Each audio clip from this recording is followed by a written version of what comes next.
If you should and you could and you don't, jot those little phrases down. Should, could, don't. Here's what we call that. Formula for disaster. And all you've got to do to start now the process of life change is start somewhere. And it doesn't even matter where. You can start with good health or you can start with something else. The key is to start by saying, I'm going to start the process in each category of finding by my own research. And that's why seminars are so valuable. That's why information is so valuable. That's why somebody willing to take the time to share is so valuable, is to help boil it down in some form to the half a dozen few things that takes care of most of it. And then let me get on with practicing it. And where you start doesn't matter. The process of life change can start with as simple a process as an apple a day, which means I'm on the road to cleaning up neglect. I'm going to walk around the block. I'm going to get the next book of my new library. I'm going to get a journal. Shove taught me to keep a journal. He said, don't just let ideas get by you. Don't trust your memory. If you're serious about really becoming an entrepreneur, if you're serious about affecting other people's lives, if you're serious about fortune, if you're serious about wealth and health, if you're serious, start collecting ideas. Go over them and review them. Then make them a part of your life and practice, and don't ever look back. That formula helped change my life. Brought me to where I am today. And I'm so delighted now to have the opportunity to go around the world telling the same story that I heard when I was 25 years old. There's a few basic things, and if you practice them every day, I'm telling you, there's no reason why you can't have the health you want, the relationship you want, the fortune you want, the money you want, the income you want, the sophistication you want, the culture you want, the prestige you want, the influence you want, all of it. It's wrapped up, I think, in a nutshell of what I've just explained to you. A few things. Now, let me give you one more part of it. Here it is. Once you've found the few things that makes the most difference, now spend most of your time working on those few things. That now is another part of the clue. The first part of the clue is to get the information and consistently practice it. But here's the rest of the formula.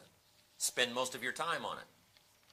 The reason why a lot of people don't do that well is because they major in minor things. They spend too much time on things that don't count much. And they spend too little time on things that would count. So jot this formula down. If the equation is wrong, the results can be disastrous. If the equation is wrong, the results can be disastrous over a given period of time.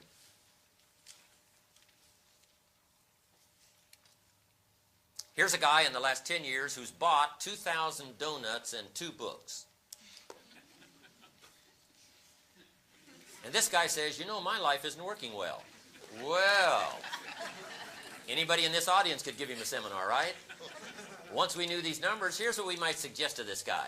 Hey, this may be one of your major problems. In the last 10 years, you've spent too much money on donuts and not enough money on books. You've spent too much money feeding the body and not enough money gathering food for the mind. And it's not the miracle of your body that works out your future. It's the miracle of your mind. But if you nourish the body and neglect to nourish the mind, I'm telling you, you're going to have all kinds of problems and all kinds of difficulties. So we would suggest, one of our suggestions in our seminar to this man would be, in the next 10 years, spend a lot less money on donuts and a lot more money on books. Food for thought. Bread for the head, we call it. You got to have ideas that feed your mind, not just your body. And the miracle of the mind is so fabulous to work out your future, to give you all the equities you could possibly hope for, to give you every dream and every treasure you could possibly want for you and your family and the people you care most about. It's all available. But it is a very basic, simple process.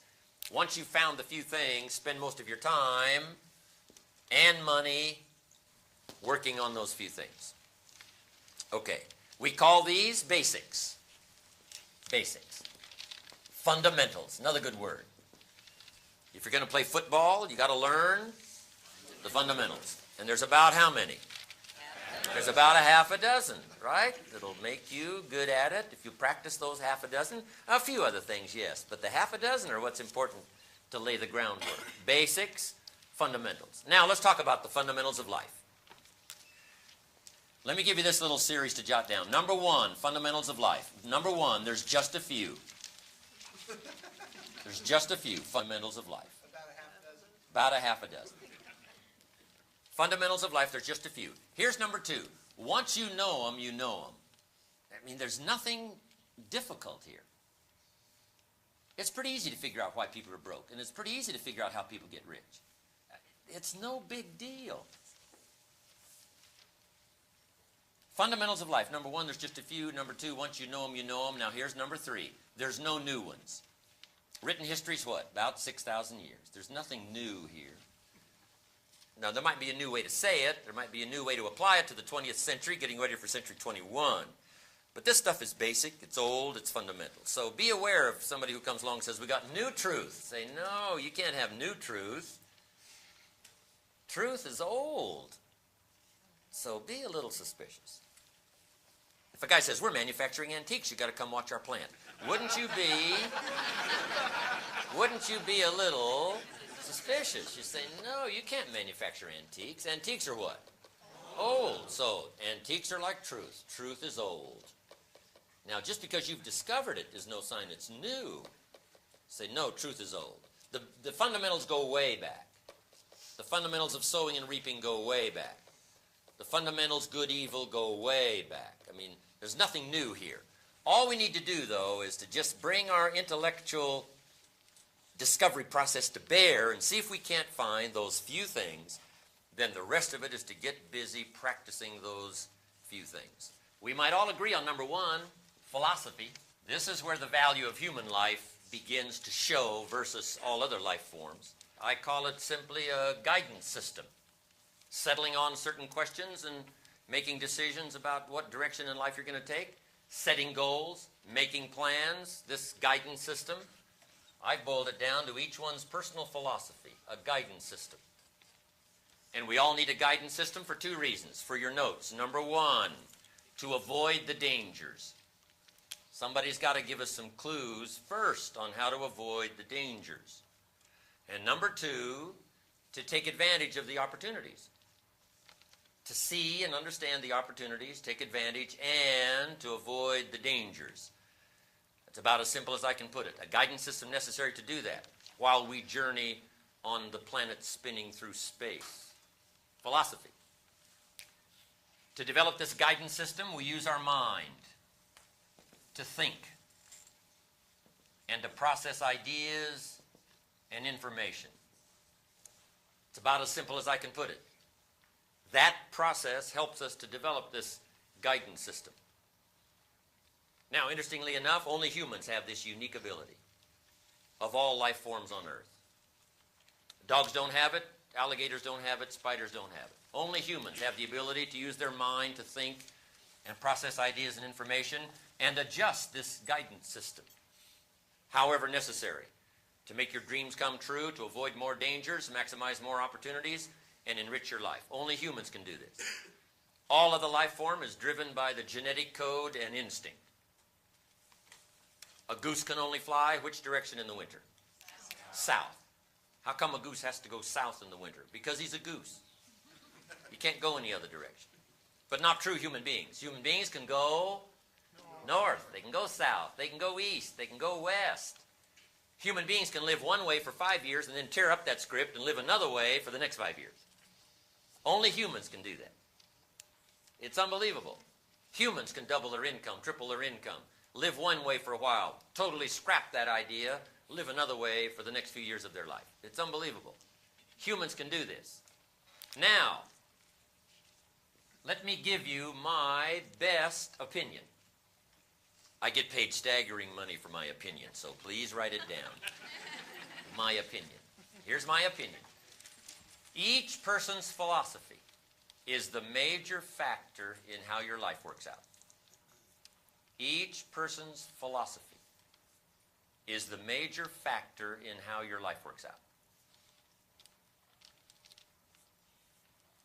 I want that to be as emphatic as possible because I truly believe it. Now, up until I was 25, that would never have occurred to me, that my personal philosophy was the major factor. If you would have known me when I was 25 years old and you would have said, Jim Rohn, how come you find yourself here? This is pitiful. Living in America, you're broke, you got pennies in your pocket, you got nothing in the bank, creditors are calling, you're behind on your big mouth promises to your family, you've been to at least 1 year of college, how come you find yourself in this pitiful position? If you would have asked me that question when I was 25, it never would have occurred to me to blame my philosophy. That would not have occurred to me. I would not have said to you, well, I got this lousy philosophy, what else would you expect? I mean, that would not have occurred to me. What would have occurred to me to justify where I was at age 25, I would have said, well, it's the government. It's much easier to blame the government than to blame myself. It's those Democrats. They told us they would fix it. So that was a lot easier to blame. I used to blame the company. This is all they pay. Make the American dream come true with this paycheck. I used to blame the economy. I blamed interest rates. I used to blame taxes. Taxes are too high. Top federal tax rate when I first started paying taxes, 91%. I used to say that's too high, but now the top federal tax rate's about 33%. But people are still saying it's too high. How could that be? If it's gone from 91 down to 33, how could it be too high? I'm telling you, it isn't too high. But back then, that was the convenient excuse for me. I used to blame my negative relatives. They were always putting me down. My cynical neighbors won't loan me money. They were on my list. I used to blame the weather. I blamed the traffic. I blamed circumstances. This happens to me, and this happens to me, and then on top of that, this happens to me. And they expect you to do well by your family. All of these things I thought were the reasons why I was not doing well. Then I found out all of that was not true. Here's what I discovered that changed my life forever. Everything that happens outside of us is like the wind that blows. We've heard about the winds of economics, the winds of change, the winds of circumstance, the winds that are favorable and the winds that are unfavorable. The wind is always blowing. Truth be known, though, in America, we probably got the best wind that's blown in 6,000 years, mixing it all together. And we all need a wind of all of this stuff happening to take us somewhere, to the dreams we've got, to the money we want, to the equities we want, to the treasures we want, what we want for our family, friends, and all the rest. Here's what we want. We've got the best wind in 6,000 years to take us there. But here's the clue. If you just let the wind blow, you won't be happy with your arrival. You won't be happy with where it blows you. You won't be happy with where it takes you. You say, well, what can you do about the blowing of the wind? Well, you can't do anything about the blowing of the wind except set a better sail. So draw you a little sail on your notes and take that home as a centerpiece of what I've shared with you this whole day. You cannot change the blowing of the wind, but you can change the set of the sail. That's why education is so important, to help you with ideas that helps to alter a little bit the set of the sail. That's what the sermon is for on Sunday morning. That's what the lyrics of the song that prompt you to think are for. That's what the dialogue of the movie is for. That's what conversation is for. That's what education is for. That's what satellite is for. That's what a stream of ideas are for, to help you adjust and keep adjusting all of your life the set of the sail. Then I found out if you went to work on this in a concentrated way, you could so alter the course of your life that the outcome in a fairly short period of time would be absolutely almost overwhelming. For your money, for your health, for your relationship with your family, for equities of all kinds, business, whatever. Wouldn't matter. And you could finally set such a sail that after a while, you could care less anymore about the wind that blows. Why? It's not going to matter to you because you've learned how to set the sail. And interestingly enough, the same wind that blows others to disaster, blows others on the rocks, blows others on the beach, blows others to places they don't want to be. The same wind takes us to prosperity, takes us to all the dreams we've got and the things we want. Why? Because we've learned to intervene and set sail. That's the key. And that's why I lecture. That's why I speak. That's why I talk. That's why I talk to my children. That's why I talk to my grandchildren. That's why I talk to every ear I can get attention from. And that is, listen to ideas, whether they come from me or from someone else. Be a collector of good ideas. Get more serious about altering the course of your life. And you can, regardless of what happens in the next 5 years, getting ready for the turn of the century, you can wind up where you want to be. The money, the joy, the pleasure, the satisfaction. Set of sail. Now, what is philosophy if it's so important? I teach kids how to be rich by 40, 35 if you're extra bright, much sooner if you find a unique opportunity. Kids say, hey, that sounds good to me. How do I do it? And I say, it starts with your philosophy. So kids ask me, what is philosophy? It's kind of a big word, so I've broken it down for them, made it easier for me to understand. Here's my definition of philosophy. Philosophy comes from, number one, the collection of all that you know. Gathering knowledge is the first key to developing the philosophical set of sail. And then number two, deciding which of this information is valuable enough to bet your money and your time. That's about as simple as I can put it. To change the set of sail, regardless of the wind that blows, first you search for knowledge. Then you got to sort through it and decide which of it is valuable enough to spend money and time. That is one of the best equations I know of. You might know 1,000 things, but you can't do 1,000 things. You've got to sort through a lot of information and boil it down to the things that really matter to you and utilize that as the most important pieces, deciding what's valuable. So first of all, we got to gather knowledge.